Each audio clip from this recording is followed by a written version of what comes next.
6 erreurs à ne pas commettre pendant un entretien d'embauche.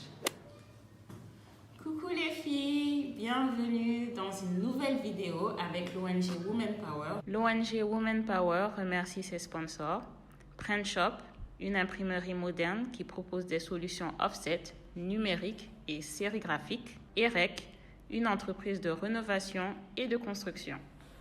Je représente Fantasia. Alors, beaucoup de personnes ne connaissent pas le code à respecter pendant un entretien d'embauche. Très facilement, vous pouvez perdre votre chance non seulement d'avoir votre stage de rêve ou votre premier emploi. Avec mon expérience et l'expérience de certains de mes collaborateurs, nous avons décidé de faire cette vidéo pour toi, pour que toi, tu puisses passer un entretien d'embauche sans aucun problème. La première erreur, les filles, c'est de ne pas soigner votre style vestimentaire. Votre style vestimentaire, il est très très important. Et pourquoi? Parce que c'est la première image que vous projetez de vous-même au recruteur. Donc, si vous venez avec un pyjama, un jogging, des baskets ou même une robe de soirée,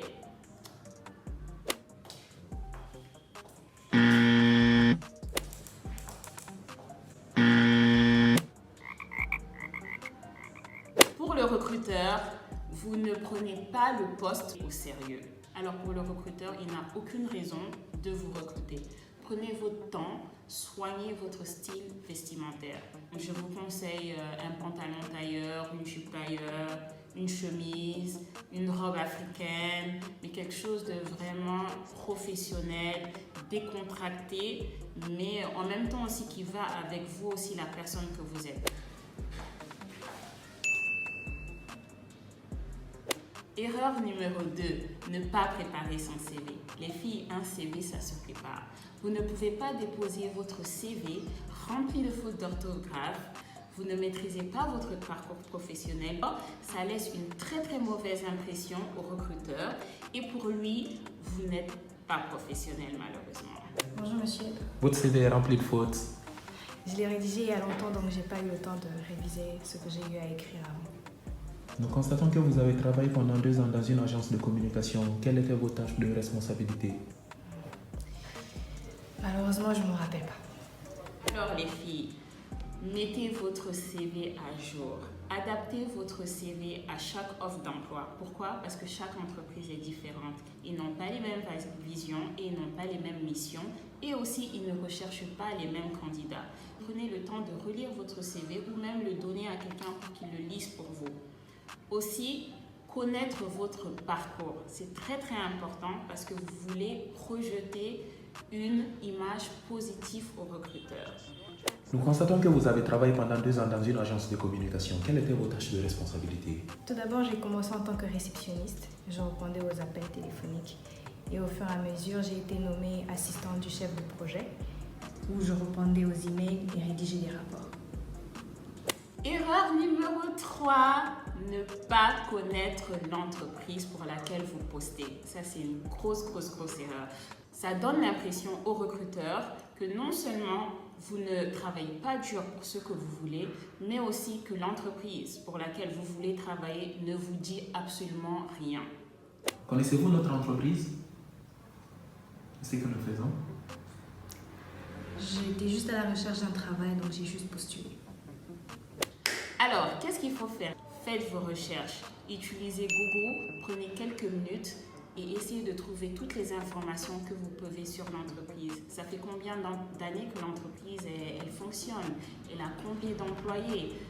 Elle travaille avec combien de sociétés? C'est important en fait de savoir tout ça et de le présenter au recruteur. Connaissez-vous notre entreprise, ce que nous faisons? Oui, vous avez ouvert vos portes il y a maintenant 20 ans, depuis que vous êtes leader dans le transport maritime. C'est l'une des raisons pour lesquelles je voudrais mettre en pratique mes expériences, mais aussi apprendre de vous. Erreur numéro 4. Confondre sa vie privée à sa vie professionnelle. Les filles, ne rentrez pas dans les détails de votre vie privée. Et c'est pour ça que c'est très important de préparer un entretien d'embauche. Parce que quand vous le faites, vous allez mettre le recruteur dans une ambiance très très inconfortable avec vos problèmes personnels. Pourquoi avez-vous postulé dans notre entreprise? Vous savez, je suis une femme. Je viens tout juste de me marier. Malheureusement, je n'ai pas d'enfant. j'arrive pas à enfanter. Donc, ma belle-mère me mène la vie difficile. Il me faut un travail pour pouvoir m'en sortir. Le recruteur, il doit savoir que vous savez faire la part des choses, c'est-à-dire quels qu'en soient vos problèmes personnels, vous allez rester concentré et donner 100% de vous à votre emploi. Restez professionnel jusqu'à la fin de l'entretien d'embauche, c'est très important. Mademoiselle, pourquoi avez-vous postulé dans notre entreprise?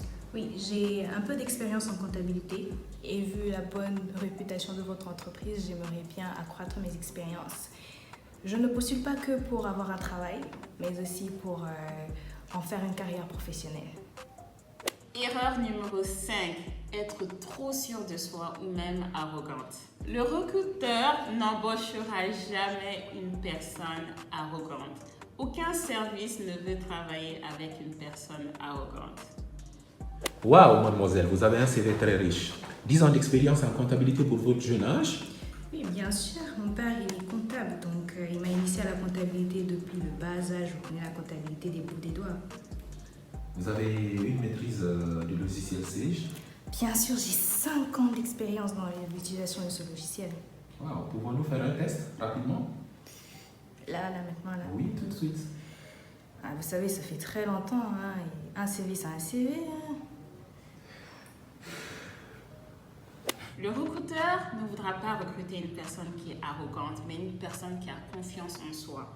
Ça montre que pendant le travail, l'entreprise pourra se reposer sur vous, ce qui fait non seulement gagner du temps à l'entreprise, mais aussi de l'argent.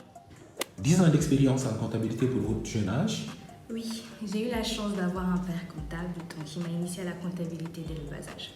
Vous maîtrisez le logiciel Sage? Oui, j'ai quelques expériences. Pouvons-nous faire un test tout de suite? Bien sûr, je suis prête. Erreur numéro 6.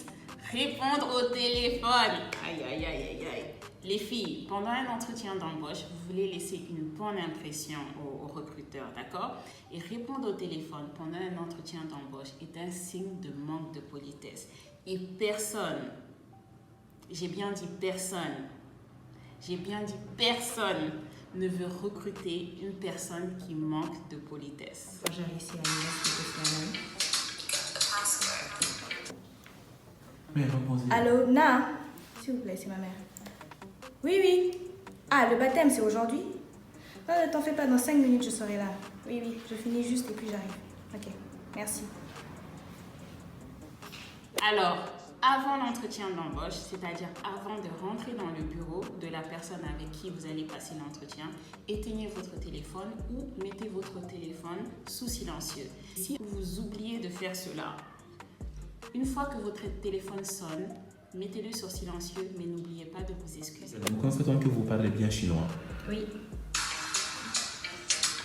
Mais mademoiselle... Désolée, j'avais oublié d'éteindre mon téléphone.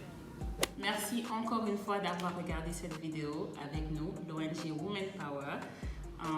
C'était 6 erreurs à ne pas commettre pendant un entretien d'embauche pour que toi, tu puisses décoller ton stage ou ton emploi de rêve. Encore une fois, c'était Fanta Job et à bientôt.